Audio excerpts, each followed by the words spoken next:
Precision air flight 494 runway पर landing करने की कोशिश करता है, पर मौसम की खराबी के कारण पायलट सही सलामत लैंड नहीं कर पाते और ये प्लेन सीधे एक विशाल झील में डूब जाता है।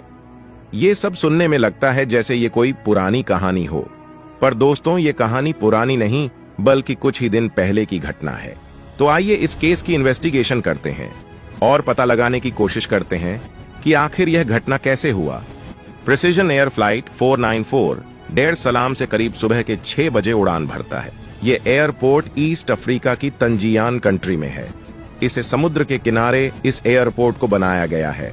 फ्लाइट 494 को इसी एयरपोर्ट से मोन्जा एयरपोर्ट जाना था। उसके बाद वहां से बोकोवा एयरपोर्ट में जाकर लैंड करना था। यह एयरपोर्ट अपने आप में बहुत ही अनोखा है। जैसे इस एयरपोर्ट का रनवे खत्म होता है, उसके सामने विशालकाय लेक पड़ता है। फ्लाइट 494 सुबह के 8:30 पर यह प्लेन अपने फर्स्ट डेस्टिनेशन मोन्जा एयरपोर्ट पहुंचता है। यहां पर कुछ और पैसेंजर सवार हो गए। इस तरह से प्लेन में 39 पैसेंजर और 4 क्रू मेंबर्स के साथ यह प्लेन टेक ऑफ करने के लिए तैयार हो गया। लेकिन यहां पहुंचने के बाद अचानक से मौसम खराब होने लगी, इसलिए पायलट ने फ्लाइट रूट को थोड़ा सा चेंज कर दिया। इसके बाद खराब मौसम में ही यह प्लेन धीरे धीरे बोकोवा एयरपोर्ट की ओर निकल पड़ा। कुछ ही मिनटों में यह एयरपोर्ट तक भी पहुंच गया। पायलट लैंडिंग की तैयारी करने लगा, तभी यह प्लेन तेजी से हिलने लगा। दरअसल ऐसा टर्बुलेंस के कारण हो रहा था। खराब मौसम में हवा का बहाव एक जैसा नहीं होता है और प्लेन तो हवा की मदद से ही उड़ान भरता है, इसलिए इस तरह के खराब मौसम में अक्सर प्लेन टर्बुलेंस के कारण हिलने लगता है। कॉकपिट के बाहर विजिबिलिटी बहुत ही कम थी। प्लेन धीरे धीरे नीचे एयरपोर्ट की ओर आने लगा। जब प्लेन रनवे के नजदीक आ गया तब पायलट को रनवे दिखाई दिया, लेकिन यह प्लेन रनवे को पार कर चुका था और प्लेन की ऊंचाई भी इतनी अधिक थी कि यह प्लेन जमीन पर रुक नहीं पाता। शायद इसीलिए पायलट ने सोचा होगा कि हम वापस से टेक ऑफ कर जाते हैं। अब पायलट को समझ में आ चुका था कि हम सही सलामत लैंड नहीं कर पाएंगे और सच में ऐसा ही हुआ। प्लेन सीधा ही रनवे को पार कर गया और पास के झील में जाकर क्रैश हो गया। अब पैसेंजर के पैरों में तेजी से पानी भरने लगा। प्लेन के अंदर हलचल सी मच गई। सब खिड़की से बाहर देख रहे थे कि कोई रेस्क्यू टीम आ रहा है कि नहीं, पर दूर दूर तक उन्हें कोई भी रेस्क्यू टीम दिखाई नहीं दिया, सिवाय छोटे छोटे कुछ नाव के। दरअसल यह मछुआरे थे जो पास में ही मछली पकड़ रहे थे। जैसे ही यह प्लेन क्रैश हुआ, तुरंत ही वह मछुआरे प्लेन क्रैश के पास पहुंच गए। इसके बाद उन्होंने बोट चलाने वाले डंडे से डोर को पीट पीट कर तोड़ दिया। इसके बाद कुछ पैसेंजर डोर से बाहर निकलने लगे। उधर पायलट भी कॉकपिट में थोड़ा थोड़ा होश में थे। एक मछुआरा डंडे से कॉकपिट के शीशे को तोड़ने वाला था, पर कॉकपिट में बैठे पायलट ने इशारे से रोक दिया।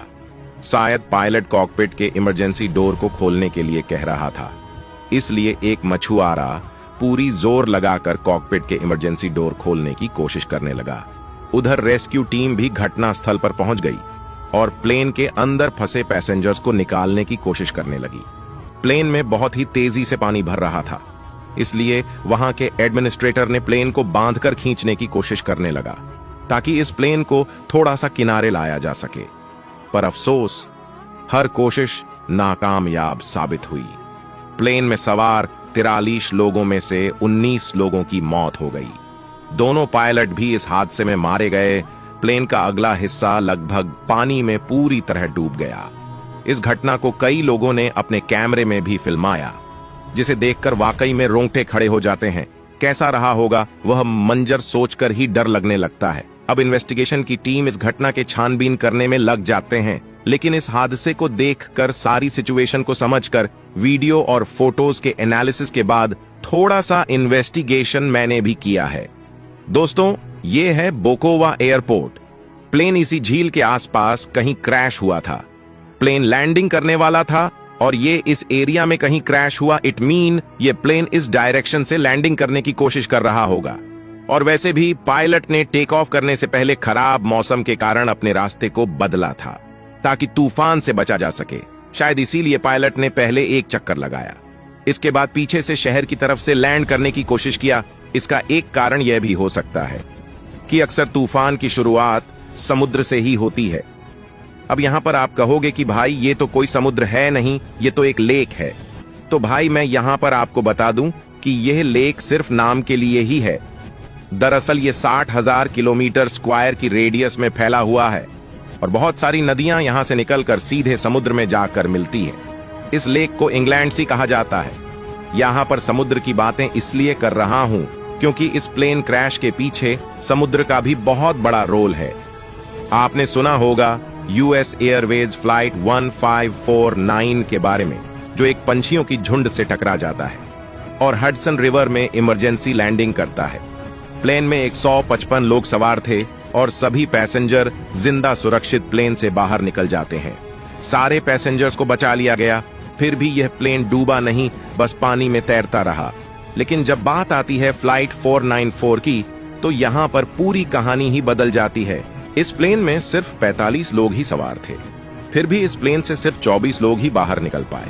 बाकी बचे पैसेंजर के साथ या प्लेन पानी में डूब गया। लेकिन आखिर ऐसा क्यों हुआ, या प्लेन इतना जल्दी पानी में कैसे डूब गया? इसे समझने के लिए हमें प्लेन के सिचुएशन के बारे में समझना पड़ेगा। यूएस एयरवेज को हडसन रिवर में लैंड करना ही पायलट का मकसद था, पर फ्लाइट 494 का मकसद एयरपोर्ट पर लैंड करना था, ना कि इस लेक में। जब पायलट ने देखा कि प्लेन की ऊंचाई बहुत अधिक है और हम सही सलामत लैंड कर पाएंगे, तब पायलट ने यह डिसीजन लिया होगा कि हमें वापस से प्लेन को ऊपर उठाना पड़ेगा। पर इस कोशिश में वह नाकामयाब रहे। इतने यकीन से मैं ऐसा इसलिए बोल रहा हूं क्योंकि इस पिक्चर में आप देख सकते हैं प्लेन के विंग्स में लगे फ्लैप का पोजीशन नॉर्मल है, ना कि लैंडिंग की पोजीशन में। लैंडिंग के दौरान पायलट फ्लैप को नीचे कर देते हैं ताकि प्लेन का स्पीड कम हो सके और यह आसानी से रनवे पर लैंड हो जाए। पर यह तस्वीरें तो ये बता रहा है कि यह प्लेन लैंडिंग पोजीशन में नहीं था। इट मीन आखिरी वक्त में पायलट का मकसद यही रहा होगा कि किसी तरह से हम प्लेन को जल्दी से लिफ्ट कर दें, इसलिए उन्होंने टैब को नॉर्मल कर दिया होगा और स्पीड को बढ़ा दिया होगा। लेकिन यह प्लेन फिर से उड़ नहीं पाया और स्पीड बढ़ जाने के कारण इसका जोरदार टक्कर पानी से हो गया। इस जोरदार टक्कर के कारण प्लेन में बहुत सारे वाटर लीकेज होने लगा। यूएस एयरवेज को इतनी आसानी से नदी में सेफ लैंडिंग कराया गया क्योंकि वो एक नदी था जहां ऊंची लहरें नहीं होती, लेकिन सी या कहें इंग्लैंड सी में भी लहरें उठाती हैं और मौसम खराब हो तो यह लहरें और भी तेज हो सकती है। ऐसे में अगर कोई भी प्लेन क्रैश लैंडिंग करे तो वह अधिक समय तक तैर नहीं पाएगा। इसीलिए फ्लाइट 494 इतनी जल्दी 19 लोगों के साथ पानी में डूब गया। इस केस में बातें अभी रिवील होना बाकी है। पायलट कॉकपिट में क्या बातचीत कर रहे थे, एटीसी उन्हें किस तरह से गाइडेंस कर रहा था, क्या प्लेन में कोई टेक्निकल खराबी थी जिसकी वजह से पायलट सही सलामत प्लेन को लैंड नहीं कर पाया। यह सब कुछ इन्वेस्टिगेशन का विषय है। मेरे से जितना भी हो सका मैंने इस केस स्टडी में समझने की कोशिश किया। खैर, आज के लिए बस इतना ही। वीडियो अच्छी लगी हो तो लाइक शेयर जरूर करें।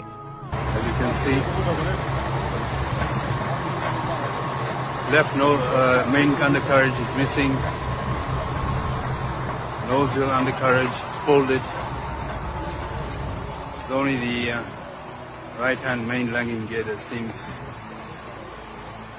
partially intact.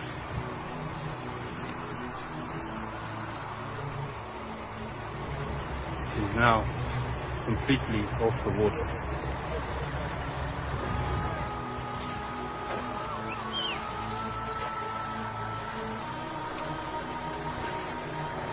Now completely off the water, and should be resting according to the plan.